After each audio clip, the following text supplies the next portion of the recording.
வணக்கம் சகோதரன், நான் உங்கள் சவுந்தர். அதாவதுங்க, இப்போ 2 பேர் லவ் பண்ணுறாங்கன்னு வச்சுக்கிங்க. அதில் 2 பேர் பேசிகிட்டு இருக்காங்க ரோட்டில், இல்லை 2 பேர் ரொமான்ஸ் பண்ணிட்டுருக்காங்கன்னு வச்சுக்கிங்க. அதை கேட்குறதுக்கு 100 பேர் வருவாங்க. ஏன் இப்படி பண்ணுறீங்க, இந்த மாதிரிலாம் பண்ணாதீங்க, இந்த மாதிரிலாம் பண்ணால் நிறைய பேர் கெட்டு போயிடுவாங்க அப்படின்வாங்க. ஓகே. இல்லை சில சமயத்தில் பார்த்தீங்கன்னாக்கா பையன் அடிப்பாங்க, இல்லைன்னா பொண்ணு அடிப்பாங்க, இல்லைன்னா 2 பேர்த்தையும் சேர்த்து அடிச்சிருவாங்க. இதுதான் நடக்கும். ஓகே.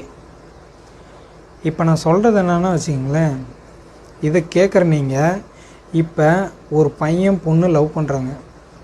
இப்போ அந்த பொண்ணு வேணான்னு சொல்லிருச்சு. அதனால் ரிவெஞ்சுக்கு இந்த பையன் எதனா ஒன்று பண்ணுறான்னு வச்சுக்கிங்க. ஓகேங்களா?